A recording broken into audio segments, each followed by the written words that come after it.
नमस्कार दोस्तों, दिशा पब्लिकेशन के यूट्यूब चैनल में आप सभी का स्वागत करता हूं। तो आज हम करंट अफेयर्स के कुछ इंपॉर्टेंट क्वेश्चन सॉल्व करेंगे आज की वीडियो में। क्वेश्चन नंबर 1 से शुरुआत करते हैं। Consider the following statements regarding the EGCA platform. ठीक है, ईजीसीए प्लेटफॉर्म से रिलेटेड 3 स्टेटमेंट्स आपके सामने हैं। पहला, it has been aimed at automation of the processes and functions of the DGCA, that is the Directorate General of Civil Aviation. Under this platform, the DGCA will provide all major services excluding pilot licensing and medical examination. The project has been implemented with TCS as a service provider and PwC as a project management consultant. तो guys EGCA platform, यहाँ पे आपको मैं ये बता दूं कि जो सेकंड स्टेटमेंट है यहाँ पे लिखा हुआ है कि DGCA will provide all major services excluding pilot licensing and medical examination. ये गलत है क्योंकि इसमें पायलट लाइसेंसिंग भी होगी और मेडिकल एग्जामिनेशन भी होगा, दोनों इंक्लूडेड होंगे दोस्तों। ठीक है, तो करेक्ट आंसर इस क्वेश्चन का हो जाएगा सी, that is 1 and 3. So it is the first of its kind online platform through which aviation regulator, that is DGCA, will provide its 298 services which includes pilot licensing and medical examination. ठीक है, so the project will be providing a strong base for IT infrastructure and service delivery framework, and it provides an end-to-end solution including various software applications, connectivity with all the regional offices, etc. Question number 2, आपने ई अमृत portal के बारे में news में सुना होगा। ठीक है, ये किससे रिलेटेड है? Wild life, water resources, women, electric vehicles. ठीक है, सो ये जो ई अमृत पोर्टल है दोस्तों, ये रिलेटेड है इलेक्ट्रिक व्हीकल से। करेक्ट आंसर होगा इसका D. So recently the government of India launched the E Amrit, it's a web portal on electric vehicles at the COP26 summit in UK's Glasgow. Okay, so it is accelerated e-mobility revolution for India's transportation. Amrit ka full form. So it has been formed for creating awareness about electric mobility in India. It aims to serve as a one-stop site to provide all the information related to the adoption of electric vehicles in India. और साथ ही साथ ये नीति आयोग और UK government का joint initiative है। Question number 3, with reference to the RBI retail direct scheme, consider the following statements. The scheme allows retail investors to buy and sell government bonds online. It allows retail investors to buy and sell government securities online in the primary market only. तो दोस्तों RBI retail direct scheme में जो investors हैं, retail investors हैं, वो government bonds online खरीद सकते हैं, बेच सकते हैं। पहला स्टेटमेंट सही है, लेकिन साथ ही साथ ये बोलना गलत होगा कि रिटेल इन्वेस्टर्स जो हैं वो सिर्फ प्राइमरी मार्केट में ऐसा कर सकते हैं। सेकंड स्टेटमेंट यहाँ पे फॉल्स होगा। करेक्ट आंसर इसका होगा only one. It allows retail investors to buy and sell government securities online both in the primary as well as the secondary markets. ठीक है, चलिए question number 4, with reference to the Darjeeling Himalayan railway DHR, दो statements हैं। It is a designated UNESCO world heritage site.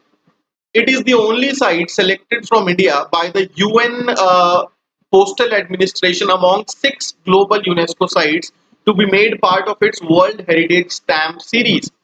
तो दोस्तों Darjeeling Himalayan railway ये एक UNESCO world heritage site है, ये बोलना बिल्कुल सही है, लेकिन सेकंड स्टेटमेंट गलत होगा कि ये सिर्फ और सिर्फ एकमात्र ऐसी साइट है जिसे इंडिया से सेलेक्ट किया गया है। करेक्ट आंसर होगा इस क्वेश्चन का only one, that is a. ठीक है, दार्जिलिंग हिमालयन रेलवे के अलावा नीलगिरी कालका Shimla has also been selected by the UN Postal Administration among 6 global UNESCO sites. तो ये चीज ध्यान रखिएगा। More than 2 decades after the DHR was designated a UNESCO World Heritage Site, India has finally registered the logos of the iconic toy train internationally as its intellectual property. और मैंने खुद toy train में शिमला जब मैं गया था तो travel किया हुआ है चंडीगढ़ से शिमला, तो काफी एक अच्छा एक्सपीरियंस होता है और ये एक तरीके की यूनिक चीज है जिससे कहीं ना कहीं आप कह सकते हो कि टूरिज्म को भी बढ़ावा मिलेगा अगर ये ग्लोबली फेमस होती है। Question number 5, with reference to the SAFAR forecasting system, 3 statements हैं। It is a national initiative introduced by the ministry of environment, forest and climate change. It has been developed by the Indian Institute of Tropical Meteorology, Pune, along with the India Meteorological Department and National Center for Medium Range Weather Forecasting. The ultimate objective of the SAFAR project is to increase awareness among general public regarding the air quality in their city well in advance. तो second और third statement तो यहाँ पे सही है regarding this suffer forecasting system. IITM Pune और IMD साथ ही साथ एनसीएमआरडब्ल्यूएफ, ठीक है, इन सब ने इसे डेवलप किया है. लेकिन पहला स्टेटमेंट फॉल्स होगा. Ministry of environment forest and climate change द्वारा ये इंट्रोड्यूस नहीं किया गया है. करेक्ट आंसर इस क्वेश्चन का होगा दोस्तों बी, दैट इज 2 and 3. ठीक है. So under the plan scheme that is the metropolitan advisories for cities for sports tourism, the ministry of earth sciences उसने इंट्रोड्यूस किया है ये मेजर नेशनल इनिशिएटिव जिसका नाम है सफर. फुल फॉर्म है system of air quality and weather forecasting and research. Question number 6 with reference to Mahatma Gandhi national fellowship. 3 statements हैं.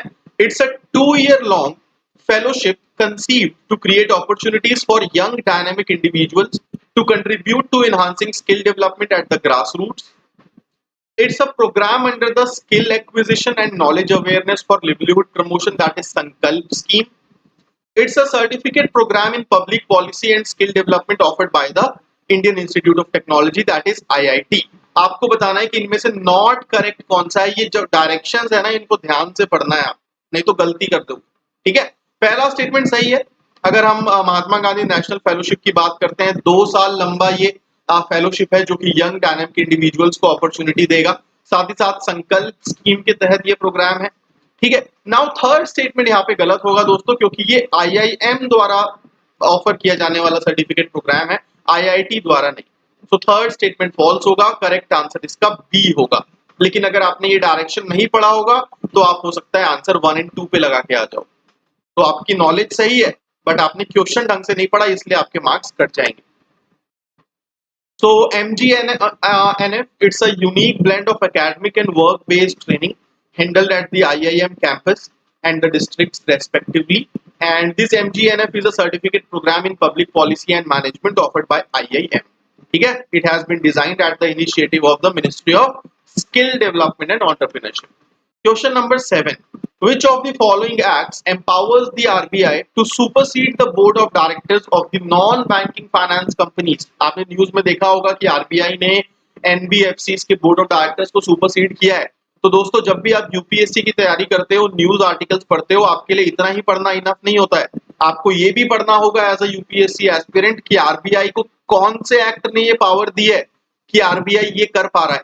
क्या वो reserve bank of India act 1934 है, क्या वो बैंकिंग रेगुलेशन अमेंडमेंट एक्ट 2010 है, या फिर वो इंसॉल्वेंसी एंड बैंक्रप्सी कोड है, या फिर वो payment and settlements amendments act है. ठीक है. तो दोस्तों इसका करेक्ट आंसर होगा सीधा सीधा ए. जो आरबीआई एक्ट है, जो बेसिक एक्ट है जिसने आरबीआई को क्रिएट किया है एक तरीके से, तो उसका सेक्शन 45 एम्पावर करता है आरबीआई को कि वो एनबीएफसीज के बोर्ड ऑफ डायरेक्टर्स को सुपरसीड कर सकते हैं against the debt repayment woes and other serious governance issues.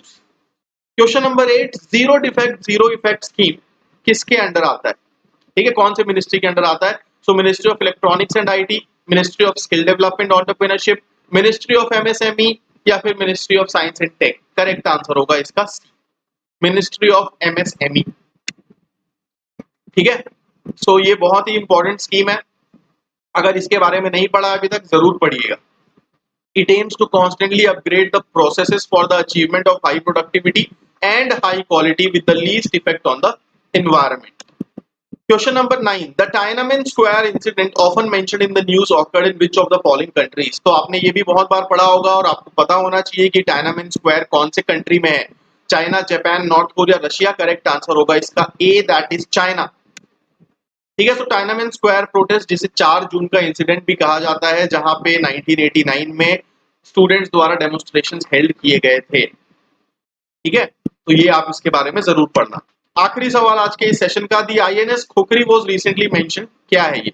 Indigenously built missile corvette, aircraft carrier, offshore patrol vessel, nuclear powered submarine. So दोस्तों करेक्ट आंसर होगा इसका A, indigenously built missile corvette.